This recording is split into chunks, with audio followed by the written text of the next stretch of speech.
Innal hamdalillah nahmaduhu wa nasta'inuhu wa nastaghfiruh wa na'udzu billahi min shururi anfusina wa min sayyiati a'malina may yahdihillahu fala mudhillalah wa may yudlil fala hadiyalah. Asyhadu an la ilaha illallah wa asyhadu anna Muhammadan abduhu wa rasuluh. Qala Allah Ta'ala fil Qur'anil Karim, a'udzu billahi minasy syaithanir rajim. Wa ma kana rabbuka liyuhlikal qura bidzulmin wa ahluha muslihun. Wa qala ta'ala a'udzu billahi minasy syaithanir rajim. Wa may yuti'illaha wa rasula fa ulaika ma'alladzina an'amallahu 'alaihim minan nabiyyina was-siddiqina wasyuhada was-solihina wa hasuna ulaika rafiqa. Asatidatil kiram, bapak-bapak, ibu-ibu, hadirin ikhwan fillah rahimakumullah. Alhamdulillah, setelah kita panjatkan puji dan syukur kehadirat Allah Subhanahu wa Ta'ala yang telah memberikan begitu banyak kenikmatan kepada kita semua, sehingga pada pagi hari ini kita masih diberikan kesempatan dan kekuatan untuk terus meningkatkan kualitas iman, ilmu, juga amal soleh kita semua.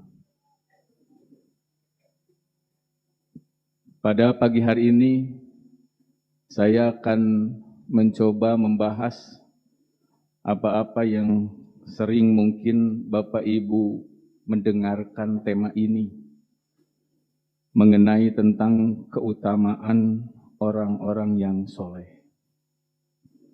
Semoga kita semua Bapak Ibu sudah termasuk kelompok orang yang soleh. Soleh teh nu kumaha, Pak? Abdi mas soleh, soleh teh naon. Di dalam beberapa kitab tafsir, para ulama menyampaikan beberapa definisi tentang orang yang soleh. Bahkan kita semua sebagai orang tua, ketika memiliki anak, baik anak kita baru lahir, anak kita disunat, gitu. Kemudian kita sering ketika datang tetangga mengunjungi kita, ada bahasa kepada mereka, doakan agar anak saya menjadi anak yang soleh. Tapi ketika ditanya, ari soleh teh naon? Nami abdi ustad soleh. Punten pilih aja namina soleh. Sahabat, seperti Ibnu Paris dalam Mu'jam Maqayisul Lughah, dia menyebutkan bahwa soleh, solaha itu kebalikan dari fasad, rusak. Seperti yang Allah firmankan di dalam Al-Quran surat Al-Baqarah ayat 11. Allah berfirman, a'udzubillahi minasyaitonir rajim, wa idza qila lahum la tufsidu fil ardi qalu innama nahnu muslihun, begitu. Jadi ketika dikatakan kepada mereka la tufsidu, janganlah berbuat kerusakan fil ardi, mereka malah menjawab innama nahnu muslihun, solih, sesungguhnya kami telah melakukan kebaikan. Ada juga yang berpendapat seperti Imam Al-Baidawi di dalam kitab tafsirnya Anwarut Tanzil wa Asrarut Ta'wil. Dia menyebutkan orang soleh itu adalah orang yang menghabiskan usianya untuk mentaati Allah dan mengerahkan hartanya di jalan yang diridhoinya. Nah, kita sudah masuk belum? Jadi di dalam kitab tafsir Anwarut Tanzil wa Asrarut Ta'wil itu Imam Al-Baidawi menyebutkan Yang taat itu adalah yang dia terus taat dalam keadaan taat kepada Allah. Kemudian dia menggunakan hartanya selalu di jalan yang diridhoi oleh Allah. Makanya di dalam Islam, fasilitas yang Allah berikan kepada kita itu semata-mata untuk beribadah. Jadi kalau kita terus berada di dalam ketaatan kepada Allah, maka tentu saja kita semua berusaha bagaimana supaya ketika kita terus taat kepada Allah itu dalam rangka menjadi orang yang soleh. Ketika kita dikaruniai harta, mampukah harta itu kemudian kita gunakan fisabilillah di jalan yang diridhoi oleh Allah. Di kita banyak orang semakin bertambah harta, itu bukan semakin dermawan, tapi justru malah semakin pelit, kopet, sedit, keket mengkene, merepet jahe. Mereka hese, butut kasiran, nyanawan we palas seueur ngadamel deui we.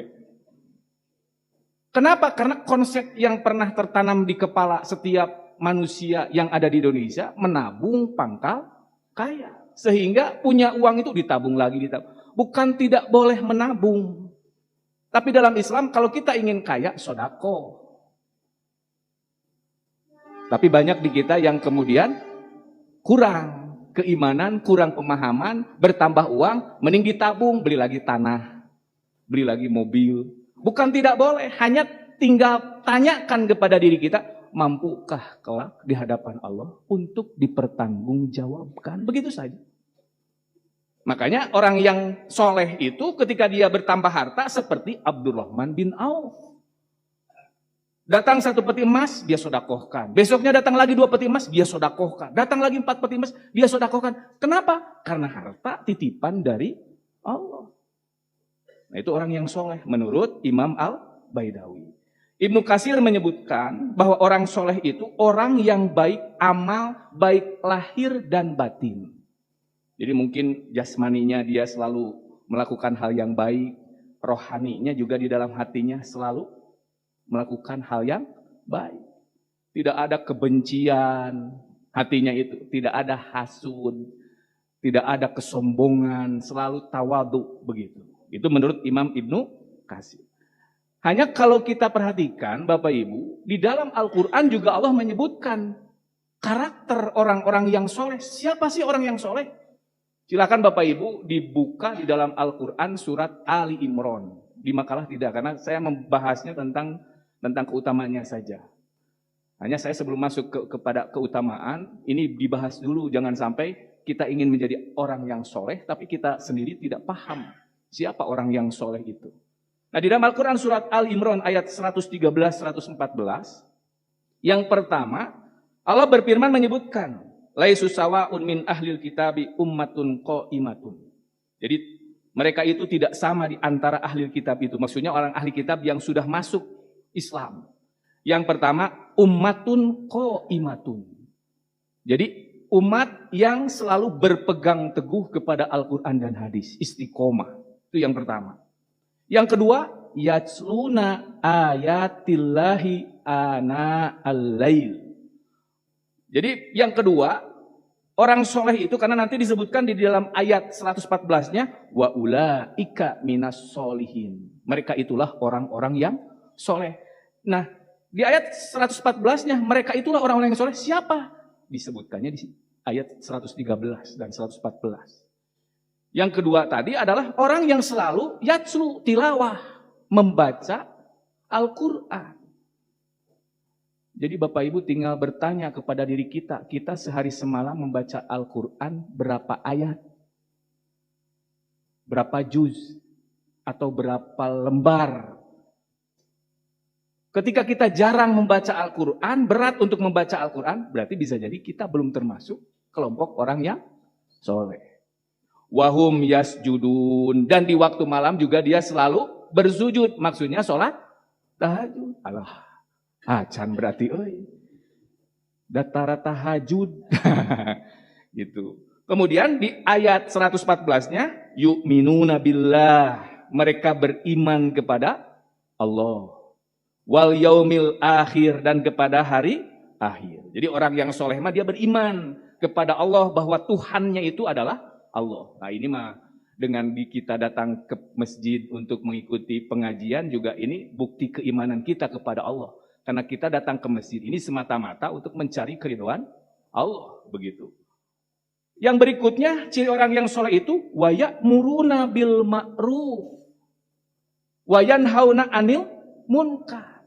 Selalu memerintahkan kepada yang baik dan melarang kepada yang munkar. Berarti orang yang soleh mah selalu berdakwah. Di kita sering diartikan dakwah itu lewat mimbar. Bukan. Amar ma'ruf nahi munkar itu bisa dilaksanakan di mana saja. Baik di pasar, di kantor, di angkot. Ketika ada orang yang melakukan kemungkaran, berani tidak kita untuk kemudian berdakwah. Jadi dakwah itu bukan kewajiban ulama, ustadz, kiai, ajengan. Karena di dalam hadis Musnad Ahmad, Rasulullah SAW pernah menyampaikan, yaji'u aqwamu yaumal qiyamah, nanti akan didatangkan kaum pada hari kiamat, minhumul hasanat, kata Rasulullah, mereka membawa hasanat, kebaikan, pahala, amsali jabali Tahama, sebesar-besar gunung Tahama yang ada di Mekah. Jadi di Mekah itu ada gunung terkenal, kami di Tasik mah Gunung Galunggung. Nah, di Madinah ada Jabal Uhud, di Mekah ada Jabal Tahama. Kata Rasulullah, nanti pada hari kiamat ada beberapa kaum datang, dia membawa kebaikan pahala sebesar-besar Gunung Tahama. Tapi kemudian fa'abtalallah. Di dalam hadis yang lain disebutkan faja'alallahu habaun. Kemudian oleh Allah pahala yang sebesar-besar Gunung Tahama tersebut dibatalkan oleh Allah sehingga dijadikan sebutir debu. Fayusiruhum ilan nar. Kemudian kaum yang tadi, orang-orang yang tadi dilemparkan ke dalam neraka. Qala Salim. Kemudian sahabat Salim berkata kepada Rasulullah, khiftu an akuna minhum. Aduh, Rasul, saya takut termasuk kelompok yang tadi. Siapa Rasulullah mereka itu? Nah, Rasulullah menjawab, fa innahum haula'i qaumun yusallun. Sesungguhnya mereka itu yang tadi, yang pahalanya besar-besar, kemudian dijadikan pahalanya sebutir debu, dilemparkan ke dalam neraka. Sebenarnya mereka itu orang-orang yang suka sholat. Ada yang kuno tara sholat mah, untung aing tara sholat. Bahaya.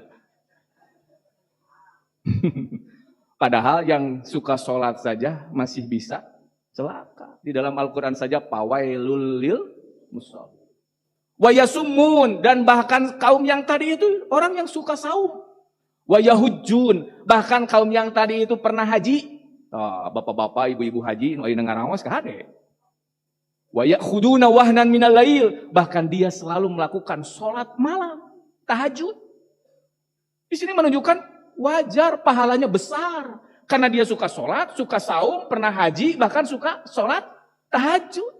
Lalu kenapa oleh Allah pahalanya dibatalkan, kemudian dilemparkan ke dalam neraka? Walakin, kata Rasulullah, akan tetapi kaum yang tadi itu idzaru au syai'an bisyara'ir minal haram.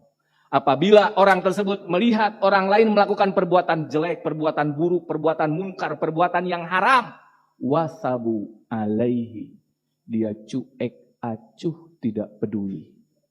Bae we batur ieu tah kahade bahasa eta. Da Ustaz, saya tidak mampu untuk menegur. Makanya di dalam hadis idar amin kumun karon pal yugoyir biadihi, yang pertama dengan tangan. Ada yang menyebutkan dengan kekuasaan. Seperti misalkan Bapak Ibu punya perusahaan, banyak karyawan, bisa oleh kita kemudian disuruh, datang waktu sholat duhur semuanya wajib berjamaah sholat. Biar kekuasaan. Ada pemimpin yang kemudian ketika masyarakat demo untuk menutup satu diskotik, susah untuk ditutup. Ketika ada pemimpin yang paham, tutup diskotik tersebut berbahaya. Di sana selalu melakukan perbuatan maksiat. Ditutup oleh pimpinan, selesai. Makanya kita juga bisa dibayangin. Polisi terus merazia minuman keras. Kalau pemimpinnya hebat, tutup pabriknya, selesai. Kenapa harus capek-capek ngerajiaan miras? Fa'ilam yastati, jika tidak mampu, pabilisan dengan mulut. Ke masjid yuk, neng, ngaos yuk. Nah itu bilisan. Jangan mabok atuh haram. Neng udah dewasa tuh. Pakai kerudung. Kalau mampu. Fa'ilam yastati. Jika tidak mampu. Fabiqolbihi. Jadi dengan hati tidak ikhlas, tidak ridho orang lain melakukan perbuatan maksiat. Itu juga sudah termasuk dakwah. Bukan termasuk orang yang cuek. Yang cuek mah. Bae batur iya. Biarinlah orang lain ini. Nah itu yang bahaya. Makanya di sini ciri orang yang soleh itu adalah orang yang selalu melakukan amar ma'ruf nahi munkar. Kemudian yang berikutnya wa yusari'una fil khairat. Dia selalu bersegera melakukan al khairat, kebaikan. Bapak-bapak jalan bertiga makan dulu yuk. Tuh. Orang yang soleh mah biar sama saya. Yang saya sama saya bayarnya sama saya. Ayo oke, teu mawa duit. Urang kitu mawa, tah lain soleh nu kitu mah. Padahal duit marawa. Jadi orang yang soleh mah bersegera melakukan hal yang baik. Jadi pastabiqul khairat itu. Makanya saya ketika di kota Tasikmalaya sekarang sedang membangun Persis Center. Saya tinggal mengatakan kepada panitia, mintalah kepada Allah, kemudian kita action. Karena di kita banyak kekeliruan kita ketika kita membangun pesantren, membangun kantor, membangun masjid, membangun madrasah, membangun sekolah. Menta teh kanu beunghar. Eta salah nanti. Kudu nama menta mah kanu maha beunghar. Yang maha kaya siapa? Allah. Menta kanu beunghar malolobana mah kecewa. Nuju teu gaduh, bokeh. Karena orang kaya juga tidak akan mungkin dia menyumbang, tidak mungkin dia bersedekah kalau bukan karena Allah. Makanya Bapak Ibu ketika sekarang ada orang yang sedang membangun pesantren, bisa dibayangkan pas ada seorang sedang membangun masjid, sekarang malah ada pembangun masjid, kemudian keluar di sisi jalan, halangan batur, merake ayakan. Bukan tidak boleh, hanya saya menanyakan ke dalam diri saya, ieu nu balaleungharna kamarana. Berarti di kita banyak orang sebenarnya sudah kaya, tapi banyak yang belum soleh. Padahal ketika kita melihat, sedang membangun pesantren, segera. Punya uang, segera keluarkan. Segera sodako. Nah itu di dalam Al-Quran, maka di sini, wa ulaika minas solihin. Itulah orang-orang yang soleh. Jadi Bapak, Ibu ini menunjukkan bahwa kita membahas sedikit dulu tentang siapa itu orang yang soleh. Selanjutnya, baru kita masuk kepada tema yang akan kita bahas hari ini. Tentang masalah keutamaan orang yang soleh. Selama ini kan kita mengetahui anak yang soleh di dalam hadis Rasulullah SAW menyampaikan idza mata ibnu Adam itu kan inqoto'a terputus amaluhu amalnya illa min salasin kecuali yang 3. Di antaranya adalah waladin solihin yad'ulahu anak yang soleh yang selalu mendoakan orang tuanya. Jadi di sini menunjukkan persoalannya Bapak Ibu apa yang bisa menyebabkan kita menjadi orang yang soleh. Para ulama menyebutkan secara garis besar ada 2. Bagaimana supaya kita menjadi orang yang soleh. Yang pertama, doa. Seperti doanya Nabi Ibrahim. Di dalam Al-Quran surat As-Sofat. Rabbi habli minas. Saya di pesantren sering nitip pesan di grup pesantren itu. Siang kita mengajar, malam kita berdoa, meminta petunjuk kepada Allah agar anak-anak kita dijadikan anak yang soleh.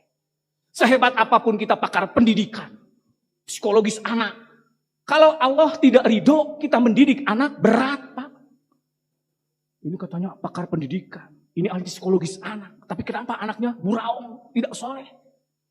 Bisa jadi tadi. Makanya di dalam Al-Quran surat Ali Imran, ayat 35, isi Imran kan yang pertama kali, dia inni nadartu ma fi batni muharrar. Kepada Allah dulu meminta. Jadi di sini menunjukkan doa dulu Pak. Makanya berkat doa Nabi Ibrahim, Rabbi habli minas. Siapa anaknya yang soleh? Dua-duanya, Ismail sama Ishak. Kalau kita melihat bagaimana sejarah Nabi Ismail. Ketika 12 tahun di dalam Al-Quran. Palamma balago ma'ahu sa'ya. Ibrahim di dalam Al-Quran, surat Ibrahim disebutkan. Waktu itu kan Nabi Ibrahim diperintahkan ketika Pabasyarnahu bigulamin halim. Kemudian kami berikan kabar gembira kepada Nabi Ibrahim lahirnya seorang bayi yang bernama Ismail. Nabi Ibrahim malah disuruh agar putranya dengan istrinya Siti Hajar untuk disimpan biwadin ghairi dzi zar'in, di lembah yang tidak tumbuh-tumbuhan, yang sekarang menjadi kota Mekah. Nabi Ibrahim, Pak, mendambakan Robbi habli minas solihin. Setelah lahir anak harus dibuang kalau menurut bahasa kita. Tapi Nabi Ibrahim, ini perintah Allah. Maka dilaksanakan, disimpan di kota Mekah. Dulu adalah lembah yang tidak tumbuh-tumbuhan. Berapa lama Nabi Ibrahim meninggalkan Siti Hajar dengan Ismail? Ismail disimpan di Mekah dengan Siti Hajar. Nabi Ibrahim balik lagi ke Palestina, ke istrinya. Yang pertama Siti Sarah. Baru setelah palamma balaghu ma'ahu sa'ya, Ismail sudah balik, dewasa, ada yang menyebutkan 12 tahun, 13 tahun. Baru Nabi Ibrahim diizinkan kembali menemui istri dan anaknya. Jadi di sini menunjukkan perjuangan Nabi Ibrahim ingin punya anak soleh itu luar biasa. Dipisahkan 12 tahun. Ini bapak ibu mau menyekolahkan putra putrinya di pesantren. Eta klungkring iraha ustad waktu menjenguk anak abi tos sono. Karena kisah bulan. Nabi Ibrahim mah 12 tahun. Sekarang bisa telepon, bisa WA-an, bisa SMS, video call. Nabi Ibrahim dulu video call pakai nama.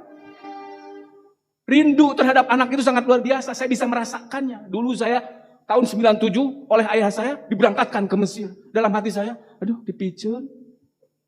Perasaan dipicen. Tapi itulah perjuangan bagaimana supaya seorang ayah ingin mendidik anaknya menjadi anak yang soleh. Maka pada waktu itu Nabi Ibrahim bersegera datang ke Mekah. Ketika datang ke Mekah, wah sudah menjadi perkampungan karena di sana sudah ada sumur Zam-Zam. Yang dicari bukan anaknya karena memang belum kenal. Bisa dibayangkan, kenalnya lahir, tahu-tahu sudah 12 tahun, tidak tahu seperti apa wajah Ismail. Maka yang dicari istrinya. Ketika sudah bertemu, di mana anakku Ismail? Dia sedang main di lapangan, antar aku ke sana. Terus berangkat. Ismail lagi main, ibunya memanggil, Ismail, ayahmu sudah pulang. Anak 12 tahun, gak ketemu dengan ayah.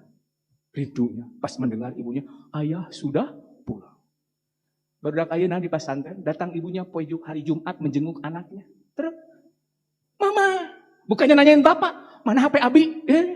Nanyakeun teh HP. Jadi sono kene ke HP daripada, nah ini berarti ada masalah dengan bapaknya. Makanya saya pernah menyampaikan kan dulu, komunikasi orang tua dengan anak, di dalam Al-Quran ada 17 ayat.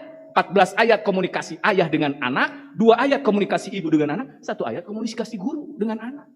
Jadi sebenarnya yang harus banyak berkomunikasi itu siapa? Iya. Saya waktu mengisi parenting, Pak, setiap tahun ajaran baru, kelas 7, baik itu kelas 7 ataupun kelas 10 yang ke mu'alimin, itu rata-rata menangis. Menangis. Melihat materi tersebut. Saya selalu menyuruh biasanya kalau ada waktu, ceritakan tentang ayah kalian. Eta pasti teh nulis ayah teh, cari cing kieu.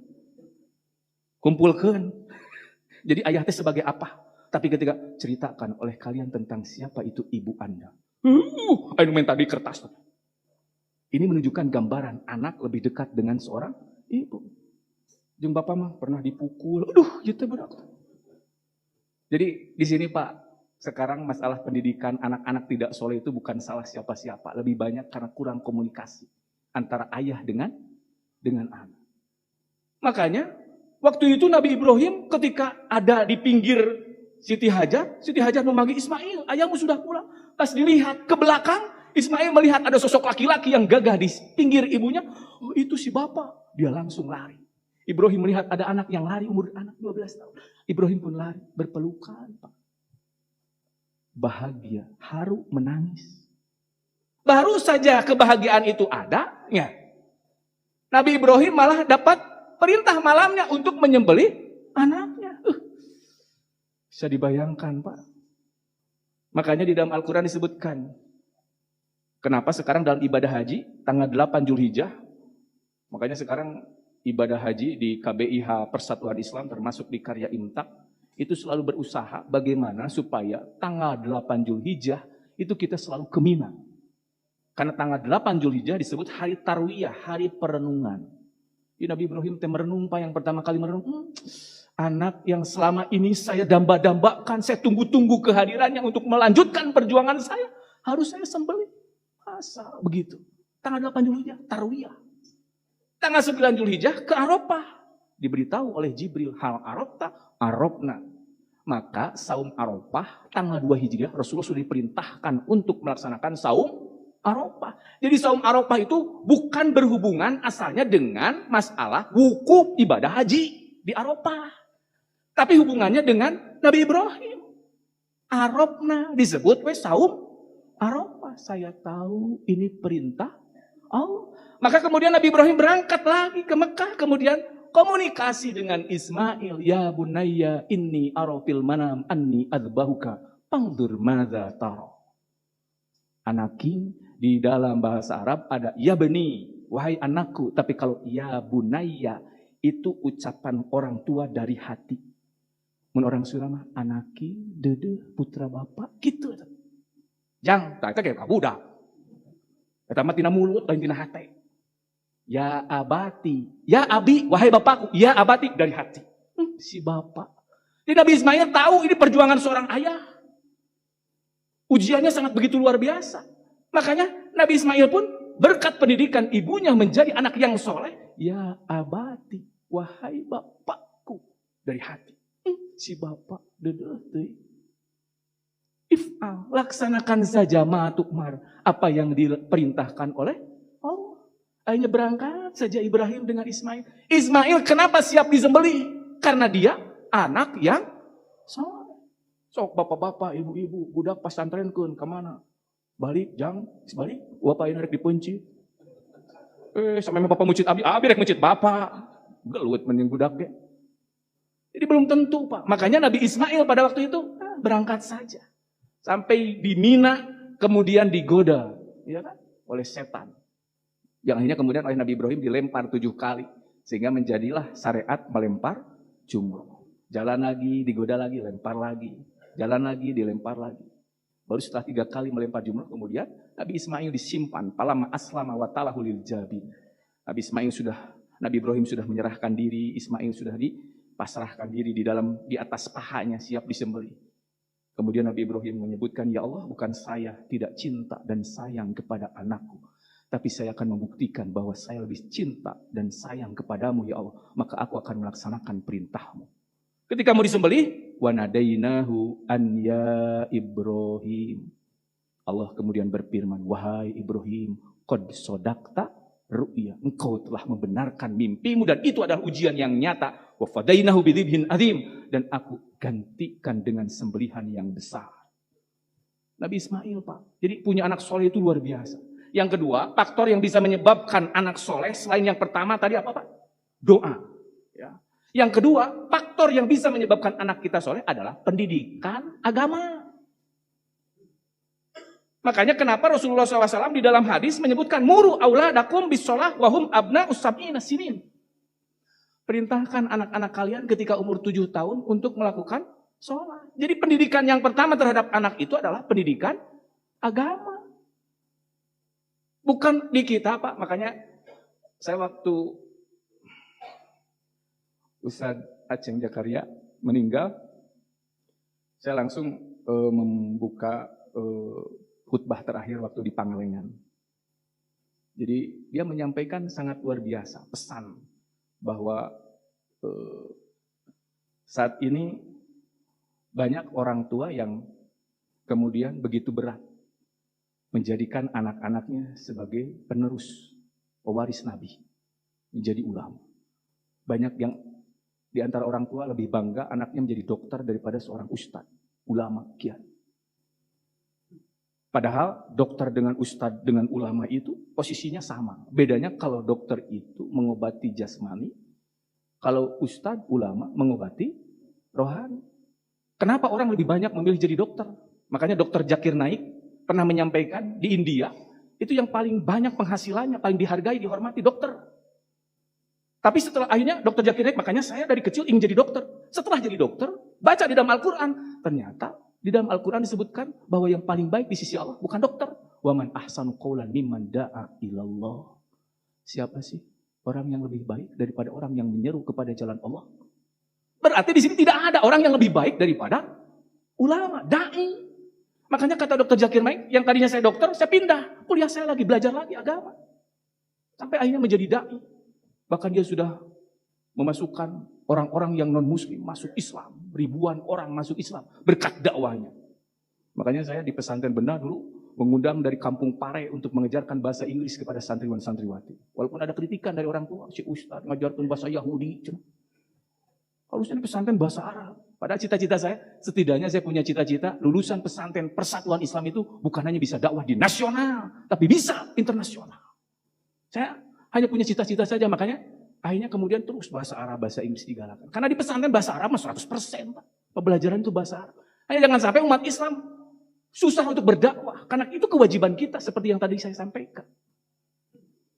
Makanya Bapak Ibu, ketika sekarang orang banyak ingin menjadi dokter, karena urusannya jasmani, duniawi.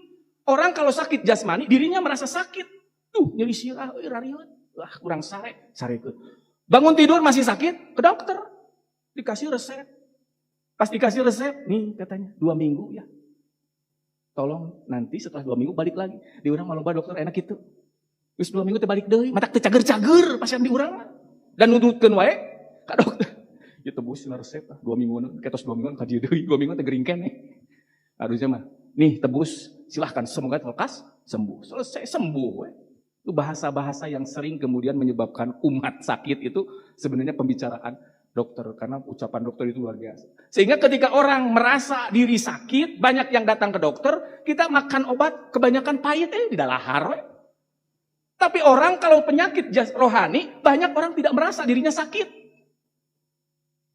Mahanya Ustaz, abdi teh ya, hoyong dilandungan ka Ustaz. Kunaon gitu? Abdi keur penyakit rohani. Kunaon? Babari ngamek. Abdi teh Ustaz keur penyakit rohani teh kunaon? Korea. Waduh. Ada yang seperti itu? Dan Korea di dia oge ayeuna mung datang ka Ustaz. Karena dirinya tidak merasa mata kayak cancel gitu pernah we ngeusian. Sanes nyiniran ya Mas sanes. Kan eta teh menunjukkan bahwa penyakit rohani itu dia merasa dirinya tidak sakit. Maka jarang datang kepada ustaz, kepada ulama. Nah ini makanya Bapak Ibu ketika kita tahu bahwa ternyata ulama itu sangat luar biasa, dibutuhkan oleh kita. Sementara kita bisa menyaksikan saat ini bahwa ternyata di antara kiamat semakin dekat itu, di antaranya yang berhubungan dengan masalah la taqu mas'a'ah hatta yuqbadul ilma.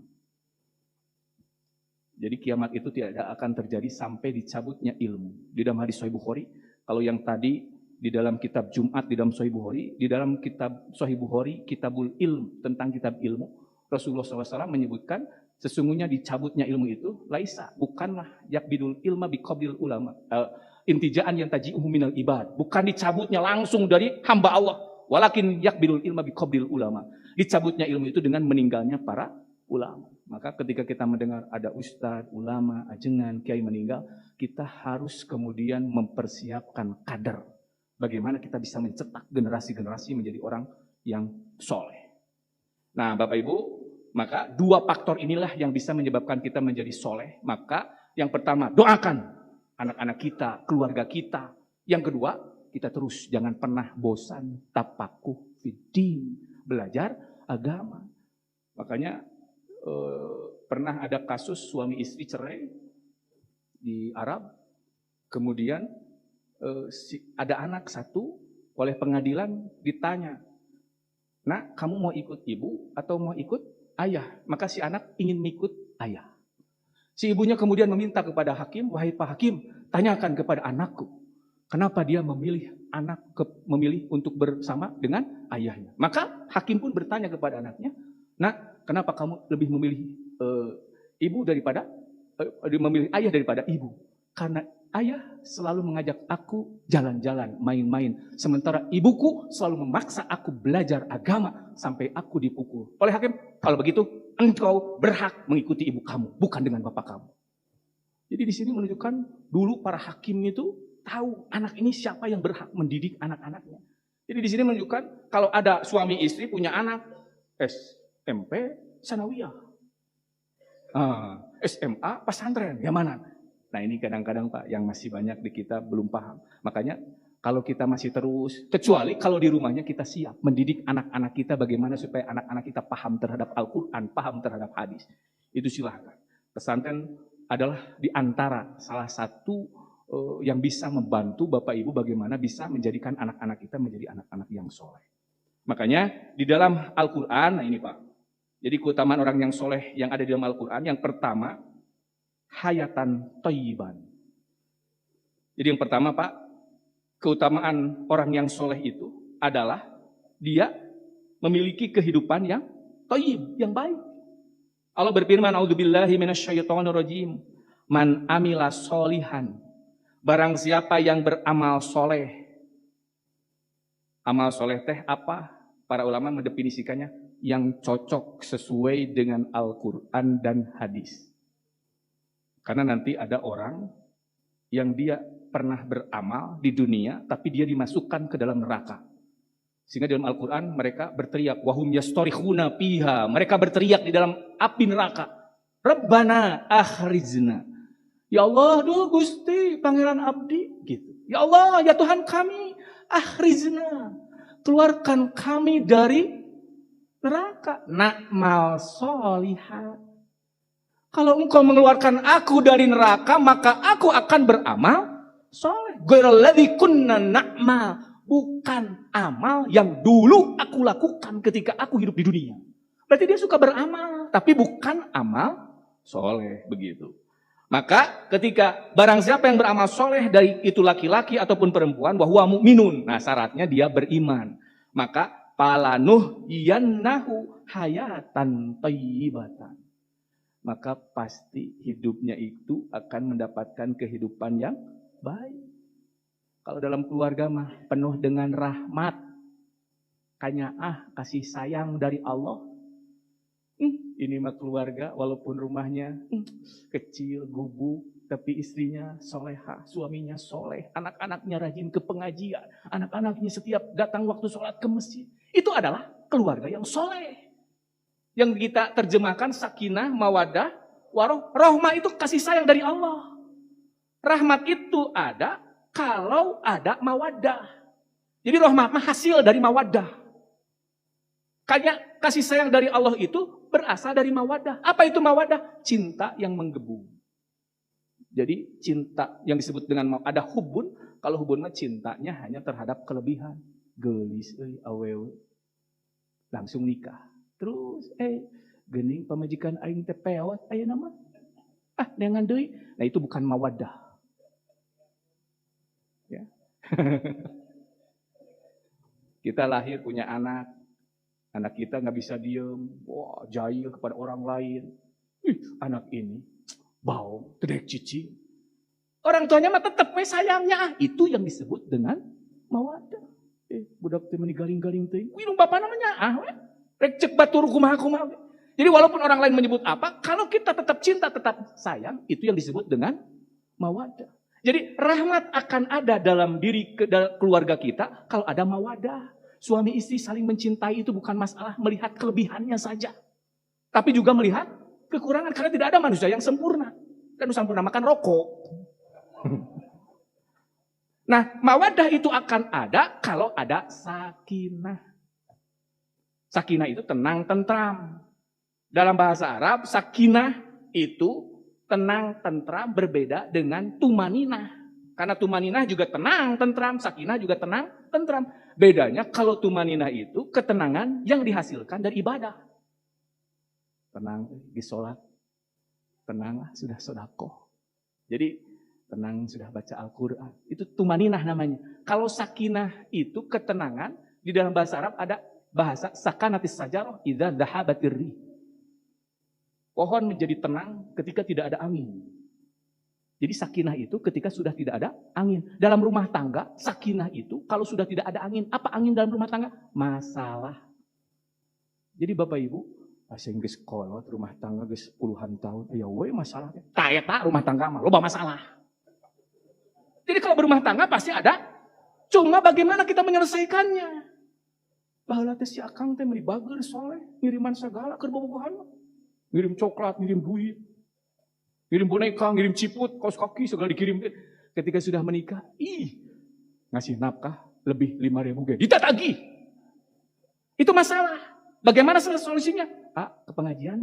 Atau kalau kita suami kita tidak mau pergi ke pengajian, undang ustaz ke rumah, cina ngaji. Ustaz, pangabaskeun sodako. Beres ngebahas sodako. Tuh, ya Pak. Soal Ustadz ge, suami mah harus banyak sedekah sama istri. Iya mah. Ini atuh ATM pegang sama mama. Kan sakinah istri teh. Ya kan? Tenang. Berarti persoalan apapun di rumah tangga selesaikan. Pamajikan orang geulisna luar biasa. Panggeulisna sa pesantren. Solehana jangkungna bodasna. Tapi itu bisa masak pas kawin teh. Nah cai ge tutung. Nah iya masalah misalkan teh. Ya. Contohnya Bapak. Maka Pak, kita ajarkan sebagai suami. Kalau kita tidak mampu, suami ajarkan, mah kursus yuk, kursus masak. Kita panggil chef ke rumah untuk belajar masak. Sok yang bapaknya tenang naon diajar masak.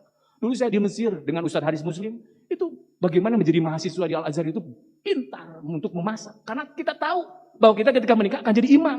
Di mana menjadi imam itu, inna maju'ilal imam, liuk tamabi. Jadi imamnya untuk diikuti. Menjadi contoh. Jadi bapak-bapak kalau melihat di rumah balatak, barala, lain marentah ke pamajikan teh. Contohan, idza kabaro kabiru. Kalau imam takbir baru makmum takbir, memberikan contoh. Mah, tasapu eta malin imam komandan. Siap gerak. Oh, komandanna mah kitu ka dieu we.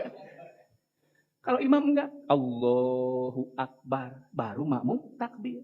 Jadi bapak-bapak di rumah akan sakinah, lihat balatak nyanak sapu, sasapu. Ngan kade ibu-ibu ningali si bapak sasapu teh ulah cicing wae, antapkeun cenah pengkerajin. Langsung ambil sapunya, Bapak biar sama saya. Terus, nah itu rumah tangga yang sakinah. Jadi selesai masalah. Sehingga kalau sudah selesai sakinah, muncul mawadah, satu sama lain saling mencintai. Si bapak mah aya geroheun di gero. Bapak bios ku abdi beres. Yang tuanna unggul Pak. Jadi di sini menunjukkan ketika istri tidak bisa masak, suami juga sebenarnya harus bisa masak. Ketika istri tidak bisa masak itu kewajiban suami menyelesaikan masalah. Kita yang mengajarkan, kalau tidak mampu, bagaimana supaya istri kita bisa memasak. Nah ini tentang masalah sakinah, mawadah, warahmah gitu. Kemudian yang berikutnya, diberikan kemudahan dan keberuntungan. Nah di sini dalilnya ditulis hanya dua, surat Ar-Ra'd dengan surat Al-Qasas. Allah berfirman, "A'udzubillahi minasyaitonirrajim. Alladzina amanu wa amilus sholihat tuba lahum." Jadi orang yang beriman dan beramal soleh itu mereka akan mendapat kebahagiaan, keberuntungan, tuba. Di dalam hadis kan ada tuba liman anfaqal fadla min malihi. Beruntunglah bagi mereka yang selalu menginfakkan min malihi dari sebagian hartanya. Jadi berinfak, sodakoh itu bukan bagi orang kaya, tapi bagi mereka yang mampu menyisihkan dari sebagian harta. Punya uang 10.000, mampu keluarkan, pek 1.000, 2.000 ge. Punya uang 10.000, 1.000 keluarkan, 2.000. Punya uang 100.000, mampukah kita keluarkan 5.000, 10.000. Jadi itu orang yang beruntung, tuba. Nah orang-orang yang soleh itu adalah orang-orang yang selalu beramal soleh, amal yang baik, yang cocok, yang ada di dalam Al-Quran dan hadis. Atau di dalam Al-Quran surat Al-Qasas, fa'amma man taba wa amana wa amila sholihan fa'asa ayyakuna minal muflihin. Jadi orang-orang yang bertobat kemudian beriman dan beramal soleh, maka kata Allah di sini disebutkan mudah-mudahan dia termasuk orang-orang yang beruntung. Yang ketiga, nah ini dibersihkan dosa-dosanya. Jadi Bapak Ibu, orang yang soleh mah itu pasti karena dia terus berbuat baik, maka dosanya itu pasti akan diampuni. Dulu saya ketika masih sekolah belum paham banyak melakukan dosa ini itu. Masih ingat teman saya Pak, dia cerita waktu sekolah di SMA kalau ke warung bakso kan suka ada kecap sama saus, sok di logorangan ya ternyata Pak. KB di logoran, terus mana diuk di pojok cicing, bari pesan ngada gua. Pas aya nu kitu, bae jeung caosna geus teh. Itu teh kan kelakuan baheula itu teh. Ayeuna mah piraku gitu geus kolot. Aya teh jalmi nu iseng pengen simpuring kantos ngalaman kitu meureun. Aya we. Jadi itu teh Pak jahil gitu, melakukan kesalahan. Nah, orang yang pernah melakukan kesalahan kemudian bertobat gitu. Di sini di dalam Al-Qur'an surat Al-Maidah ayat 9. Allah berfirman, "A'udzubillahi minasyaitonirrajim. Wa'adallahu alladzina amanu wa amilus sholihat lahum maghfiratun." Jadi di sini Allah menjanjikan kepada orang yang beriman wa amilus sholihat dan orang yang beramal soleh. Tuh, jadi Pak keutamaan orang yang soleh yang ketiga itu lahum maghfiratun. Mereka akan mendapatkan ampunan. Bapak Ibu, pernah nggak kita sehari saja, dari mulai bangun tidur sampai tidur lagi, pernah nggak Bapak Ibu, pernah sehari saja tidak sama sekali melakukan dosa atau kesalahan? Pernah nggak? Halo, pernah nggak? Nah, jika mari semgil, walar masih jujur. Pernah? Tidak sama sekali melakukan dosa? Selalu ada? Naon tapanu sering teh? Selalu ada teh naon? Nyabuk sih. Minimal mengeluh. Ngeluh. Aduh. Tak ngeluh. Loba pigaweun. Aduh. Geroheun. Tak. Sudah mengeluh. Makanya Pak Bu, bangun tidur kenapa kita diperintahkan? Bersyukur. Alhamdulillah. Aduh, ayo magas kawin teh geuning loba pigaweun. Tah eta teh ngeluh. Dosa eta teh. Maka orang yang sering dalam rumah tangganya mengeluh bukannya kebahagiaan. Bukan thayyibah. Tapi justru malah inna adzabi lasyadid. Wala in kafartum inna adzabi lasyadid.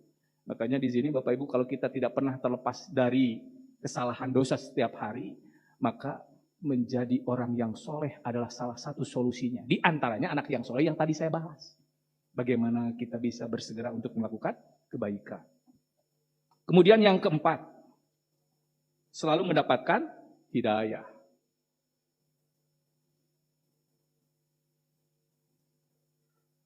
Hidayah itu sangat mahal. Makanya seorang anak dari Nabi saja, kalau dia belum mendapatkan hidayah, tetap si Kan'an mah ada dalam kekufuran. Nah, makanya di sini kita harus berusaha bagaimana cara menjadi orang yang soleh itu dia akan selalu memberikan hidayah. Melakukan kesalahan ini, itu salah. Astagfirullah. Gitu Pak. Kalau bukan orang soleh terus melakukan dosa, dia tidak akan pernah mendapatkan hidayah. Berat Pak. Ke masjid tidak mau, sholat ke masjid juga tidak mau, saum juga tidak. Kenapa? Karena tadi hidayah itu sangat begitu luar biasa. Beratnya. Hanya Allah innallaha yahdi mayyasha. Siapa yang akan mendapatkan hidayah? Di antaranya ini, surat Yunus ayat 9. Allah berfirman, "A'udzubillahi minasyaitonirrajim. Innalladzina amanu wa amilus solihat yahdihim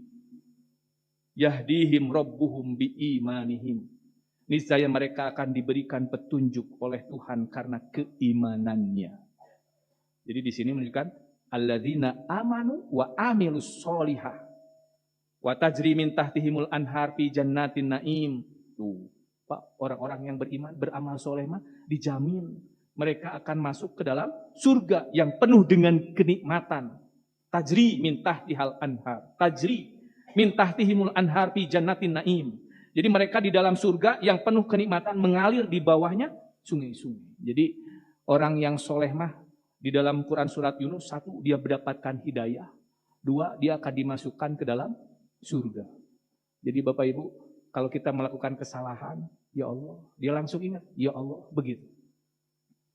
Makanya kenapa saya tadi membacakan di dalam Al-Quran yang saya sampaikan yang berhubungan dengan masalah kondisi saat sekarang, di mana Allah menyebutkan wa ma kana rabbuka liyuhlikal qura bidzulmin, dan Allah tidak akan mungkin menghancurkan sebuah kampung, sebuah daerah, sebuah kota, sebuah negara bidzulmin dengan kezaliman, wa ahluha muslihun, kalau penduduknya adalah orang-orang yang soleh. Jadi di sini menunjukkan Bapak Ibu bisa jadi tiba-tiba da baheula macan pernah aya gempa di dieu teh. Tiba-tiba datang gempa. Belum pernah banjir bandang. Kenapa? Bisa jadi penduduknya sudah bukan orang-orang yang soleh. Makanya di dalam hadis yang diriwayatkan oleh Imam Ahmad dan Imam At-Tabrani, bisa jadi Bapak Ibu, ini disebabkan karena sudah banyak orang-orang yang tidak soleh, orang-orang yang berbuat maksiat, orang-orang yang tidak mau taat kepada Allah. Karena Rasulullah SAW menyebutkan di dalam hadis, idza dhaharatil ma'asi, apabila sudah merajalela geus nararampe perbuatan maksiat. Sudah banyak orang melakukan maksiat. Maksiat itu kan kebalikan dari taat. Disuruh sholat, tidak mau, berarti maksiat. Disuruh bersaksi bahwa tidak ada Tuhan kecuali Allah, dia malah keluar, masuk agama lain. Harusnya laki-laki menikah dengan perempuan. Ini laki-laki resep kalau laki. Nah, harusnya perempuan itu pakai kerudung, berjilbab. Ini malah dipertontonkan. Itu perbuatan maksiat. Sekarang Pak, bukan hanya mahasiswa-mahasiswi, anak-anak SMP, SD sudah pacaran, bergandengan tangan, ciuman. Kalau sudah seperti ini permaksiatan, mereka sudah berat menjadi melakukan amal soleh, maka inilah yang bisa jadi penyebab Allah kemudian ammahumullahu bi'adzabin min indihi. Kemudian Allah akan menimpakan azabnya secara menyeluruh. Jadi walaupun di sana masih ada orang yang soleh, yang suka sodakoh, yang suka sholat. Tapi kalau di sana sudah merajalela perbuatan maksiat, nusarolehna cari cing wae. Tidak mau berdakwah, berdiam diri. Makanya sahabat ada yang nanya kepada Rasulullah, amapihimus salihun. Wahai Rasulullah, walaupun di kota tersebut, di kampung tersebut, di negara tersebut masih ada orang yang soleh. Bala, kata Rasulullah. Tentu saja. Pakai payasna'u ulaika. Lalu bagaimana Rasulullah dengan orang-orang yang beriman, orang yang selalu beramal soleh? Dia kan sering ke masjid, sholat, sodako. Tapi ketika terjadi gempa, dia termasuk korban. Maka Rasulullah SAW menyebutkan yusibuhumma asoban nas. Dia akan tertimpa musibah seperti orang-orang yang lain, orang-orang yang kafir, orang-orang yang berbuat maksiat. Hanya kata Rasulullah, summa yusiruna ila magfirati minallahi wa ridwan. Hanya orang-orang yang soleh dia akan mendapatkan magfirah, ampunan dari Allah dan mendapatkan keridhaan dari Allah. Jadi di sini menunjukkan Bapak Ibu bahwa kita pun berusaha bagaimana kita menjadi orang-orang yang soleh sehingga kita terus mendapatkan hidayah petunjuk dari Allah. Makanya nomor 5, orang yang soleh akan selalu dikasihi oleh Allah. Allah berfirman, "A'udzubillahi minasyaitonirrajim, innalladzina amanu wa 'amilus solihati sayaj'al lahum rahmanu wudda." Sayaj'al lahum rahmanu wudda. Jadi orang-orang yang beriman dan beramal soleh akan kami jadikan mereka itu ar-rahmanu wudda. Akan menanamkan rasa kasih sayang ke dalam hati mereka. Jadi karena mereka beramal soleh, maka Allah pun yang maha pengasih akan menanamkan kasih sayang kepadanya. Jadi di sini menunjukkan sekarang Pak ada orang kita melihat saja marah. Tahu sih anu ka aing, kira-kira ditinggalin ngambek Pak. Nah ini menunjukkan gambaran kondisi saat ini. Makanya di kita sekarang sedikit-sedikit tawuran, anak-anak sudah mulai geng motor, bawa cerulit, bawa samurai. Orang lagi beli nasi goreng jam 9 datang geng motor, ngeri Pak. Jadi ini menunjukkan orang yang seperti itu sudah tidak ada lagi kasih sayang. Hati nuraninya sudah hilang. Kemudian yang keenam, ditinggikan derajatnya. Maksudnya apa Ustaz? Nah, di dalam Al-Quran ini, wa may ya'tihi mu'minan qad amila sholihatin fa ulaika lahum darajatul ula. Jadi barang siapa yang datang kepadanya dalam keadaan beriman dan telah mengerjakan solihah, kebaikan, maka mereka itulah orang-orang yang memperoleh darajatul ula, derajat yang tinggi. Di dalam hadis maksud derajat itu adalah di surga. Innal jannata mi'ata darajah.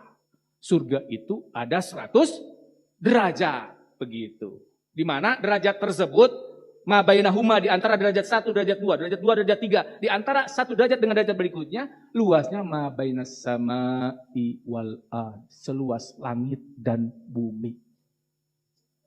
Jadi berarti surga itu ada 100 tingkat. Di kita kan sekarang di dunia, gedung pencakar langit itu yang ada di Dubai, ada sekitar 169 tingkat. Ketika saya turun dari bandara, melihat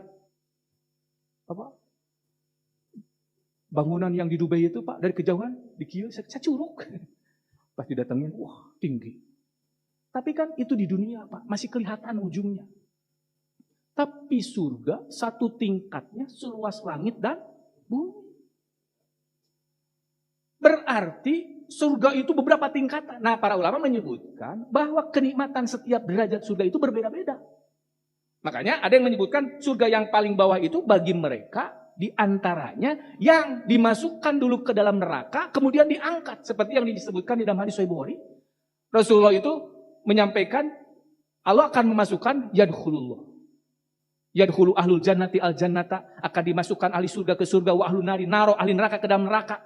Setelah beres, summa yaqulullahu ta'ala, kemudian Allah berfirman kepada malaikat, akhriju, malaikat keluarkan itu sebagian penduduk neraka. Yang mana? Mangkana fi qalbihi mithqala habatin min khardalin min iman. Orang yang di dalam hatinya masih ada sebesar biji sawi keimanan. Jadi di sini menunjukkan orang tersebut masuk dulu ke dalam neraka. Payakhrujuna, kemudian mereka dikeluarkan. Karena kita Pak Bu akan ditimbang antara dosa dengan pahala. Gitu. Nanti yang banyak pahalanya ke surga, banyak dosanya, wayah nak ke neraka. Bahkan ada yang di dalam Al-Quran surat Al-A'raf, di dalam hadis Sahih Muslim juga dijelaskan orang yang ketika ditimbang pahala dengan dosanya sama. Sehingga dia tidak dimasukkan ke surga, tidak dimasukkan ke dalam neraka. Dia disimpan di dalam Al-A'raf sambil menghadap ke neraka. Yang kemudian orang itu juga nanti dimasukkan ke surga. Nah itu surga yang paling bawah. Nah yang dari neraka juga ketika diangkat dalam kondisi kodis wadu aswan, sudah hitam, hangus, tutung. Nggak kebayang Pak dibakar di api neraka. Payan butuna, kemudian payul qauna pinahril hayat, kemudian disimpan di sungai kehidupan. Payan butuna, kemudian kulitnya tumbuh lagi, kukunya, rambutnya menjadi manusia yang sempurna. Nah kemudian dia katanya akan dimasukkan ke dalam surga yang paling bawah. Allah menyampaikan kepada orang tersebut, innaka mislud dunya bi asyri amsalihha. Engkau mendapatkan kenikmatan surga yang paling bawah seperti seluruh kesenangan dunia milik kamu dan 10 kali lipatnya. 10 kali lipat seluruh kesenangan dunia. Kita mah boro-boro seluruh dunia. Sakampung ke tanah can kabeli kabeh. Sementara kita terus dengan kesenangan dunia, poho ibadah. Padahal kita hidup di dunia itu untuk mendapatkan kenikmatan kelak di akhirat. Makanya wajar Rasulullah menyampaikan seandainya orang-orang kafir tahu bagaimana kenikmatan di surga, dia tidak akan mengambil kenikmatan di dunia walaupun sebesar sayap nyamuk. Kalau tahu bagaimana kenikmatan di surga, nah jangan sampai kita orang yang beriman kepada Allah, kita terus disibukkan dengan kesenangan-kesenangan dunia. Jadi di sini menunjukkan derajat di surga itu bermacam-macam kenikmatan. Nah, yang paling bawahnya 10 kali lipat dunia. Sementara surga yang paling tinggi kata Rasulullah, biha mala ainun ra'at. Kalau tadi makan mislu dunia, seperti seluruh kesenangan dunia. Kalau yang di atas mah kata Rasulullah yang paling tinggi, biha mala ainun ra'at wala udunun sami'at wala khatara ala qalbin bashar. Kata Rasulullah, kenikmatan di surga yang paling tinggi, yang di antaranya ada orang-orang yang soleh. Oleh Allah diangkat derajatnya. Apalagi orang tua yang punya anak yang soleh. Makanya orang tua kalau punya anak soleh, 1 doakan, 2 sakolahkeun. Nu didinya loba diajar agama. So ka pasantren ke. Begitu. Jadi di sini menunjukkan bahwa cara bagaimana kita milik orang. Kenapa? Karena orang tua yang punya anak yang soleh juga diangkat derajatnya ke surga yang paling tinggi. Sehingga orang tua tersebut bertanya kepada Allah, "Anna li hadza?" Dari mana ya Allah aku bisa mendapatkan surga seperti ini? Jawaban Allah, bistighfari wala dikalak. Engkau mendapatkan surga di paling tinggi disebabkan istighfar, permintaan ampunan anak-anakmu yang soleh. Jadi di sini menunjukkan luar biasa. Di surga yang paling tinggi itu kenikmatannya pihak malainut. Ada kenikmatan yang tidak pernah terlihat oleh mata manusia. Jadi Pak kenikmatan di surga paling tinggi mah, kenikmatannya kata Rasulullah, pihak malainun ro'as. Belum pernah terlihat oleh mata manusia. Wala udunun sami'at. Belum pernah terdengar oleh telinga manusia. Apa namanya? Wala khotoro ala qalbin basar. Di surga yang paling tinggi itu ada kenikmatan yang belum pernah terbesit, terpikir dalam pikiran manusia, dalam hati manusia. Apa itu? Naon Pak? Ya duka Rasulullah nyebut kena gitu. Berarti Pak, orang yang soleh diangkat ke surga yang paling tinggi. Mudah-mudahan kita termasuk kelompok ini. Kemudian yang berikutnya, keutamaan orang yang soleh itu dijamin tidak takut dan khawatir. Allah berfirman, "A'udzubillahi minasyaitonirrajim. Wa may ya'mal minas sholihat wa huwa mu'minun fala yakhafu dzulma wala hazma." Orang dan barang siapa yang mengerjakan amal soleh, wa huwa mu'minun, dan dia beriman, fala yakhafu dzulma wala hazma, maka dia tidak akan pernah khawatir akan perlakuan kezaliman terhadapnya. Muasieun Pak. Bahkan juga dia tidak pula khawatir akan pengurangan haknya. Jadi di sini menunjukkan orang yang tidak memiliki rasa takut, sieuna dengan hiji ka Gusti Allah. Jadi dia orang yang soleh Pak, selalu dalam, walaupun dia banyak orang yang kemudian tidak suka, benci kepadanya. Pak, lamun batur ke, antep ke, ulah pipiluan. Orang yang membenci kita mah itu tugas Allah. Tinggal isi Fir'aun kumaha keheuleunan ka Nabi Ibrahim dilelapkeun ku Allah. Maka kalau ada orang yang membenci kita, enggak usah khawatir. Jangan sampai kemudian saluana 11-12. Jadi kalau ada orang yang tidak suka kepada kita, biarkan saja. Itu sudah hak Allah untuk memberikan hukuman kepada orang-orang seperti itu. Itu adalah ujian bagi kita, bagaimana supaya kita menjadi orang-orang yang soleh begitu. Yang kedelapan, nah ini, Allah akan meluaskan rizkinya. Jadi Nusa Roleh mah Pak, menghasilkan kelaparan. Dulu masih ingat Ustaz Sidik Allahu Yarham. Ada dari Kementerian Agama, Kemenak datang ke pesantren. Ustaz, iya pesantren pilih bade jadi ulah sawasta, jadi negeri. Gampil cenah Ustaz kantun diajengkeun. Moal Pak.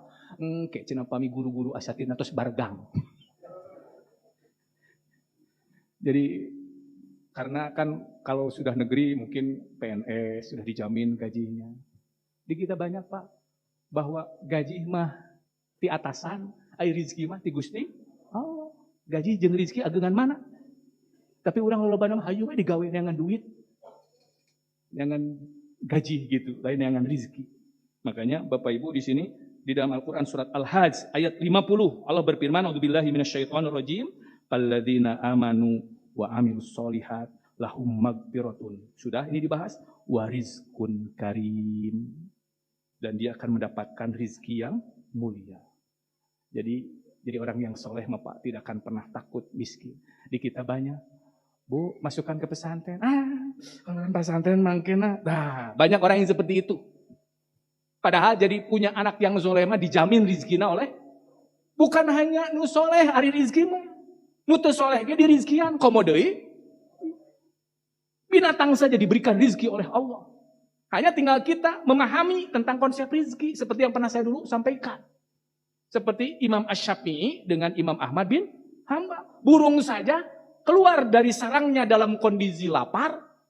Pas pulang ke sarangnya sudah kenyang. Siapa yang mengatur rizki? Ibrahim bin Adhan. Dia pengajar di pesantren mun ayeuna mah. Akhirnya dia dagang mencari nafkah. Ulah wae ngadaguan. Nah, gitu. Dagang di tengah jalan, hari pertama mau dagang, di tengah jalan melihat ada burung. Burungnya sayapnya sudah mau patah. Kepada kafilah, kita berhenti dulu, kita melihat dulu. Ada apa? Ditungguan. Burung yang sudah tidak bisa terbang patah. Tiba-tiba setelah lama ditungguin, datang burung membawa makanan di mulutnya kemudian disuapin. Ibrahim bilang, saya balik deui, mau jadi dagang, rek ngajar deui we. Itu Pak motivasi bagi kita bahwa yang mengatur rezeki itu siapa? Allah. Di sini luar biasa. Termasuk juga tentang masalah yang disampaikan oleh Imam Ahmad bin Hanbal. Kita diam, yang penting lakukan kewajiban kita ibadah. Tugas kita ngajar, tugas kita ke kebun. Tapi ingat, yang ngatur rezeki mah Allah, begitu. Kemudian yang berikutnya, nomor 9, akan diberikan kedudukan di dunia. Khalifah, Pak. Jadi kenapa sih umat Islam sekarang tidak bisa menguasai dunia? Bisa jadi karena umat Islam banyak yang belum soleh. Padahal di sini disebutkan Allah menyampaikan a'udzubillahi minasyaitonir rajim wa adallahu alladzina amanu minkum wa amilus solihat. Allah telah menjanjikan kepada orang-orang yang beriman di antara kalian wa amilus solihat dan orang yang beramal soleh la yastakhlifannahum fil ardh, bahwa dia sungguh akan menjadikan mereka berkuasa di muka bumi. Jadi Pak, kebayang ketika pemimpin kita tidak baik, bisa jadi mayoritas masyarakat kita tidak baik. Ketika kita ingin memiliki pemimpin yang soleh, yang tersoleh, yang terbaik, maka solehkan dulu seluruh masyarakat. Atau mayoritas yang ada di Indonesia soleh, maka insya Allah yang akan jadi pemimpin kita juga yang paling soleh. Begitu. Kemudian yang berikutnya yang terakhir, menjadi generasi unggulan, generasi terbaik. Nah ini disebutkan di dalam Al-Quran surat Al-Bayyinah. A'udzubillahi minasyaitonir rajim. Innalladzina amanu wa amilus solihat ulaika hum khairul bariyah. Sungguh orang-orang yang beriman dan beramal soleh, mereka itu adalah sebaik-baik makhluk.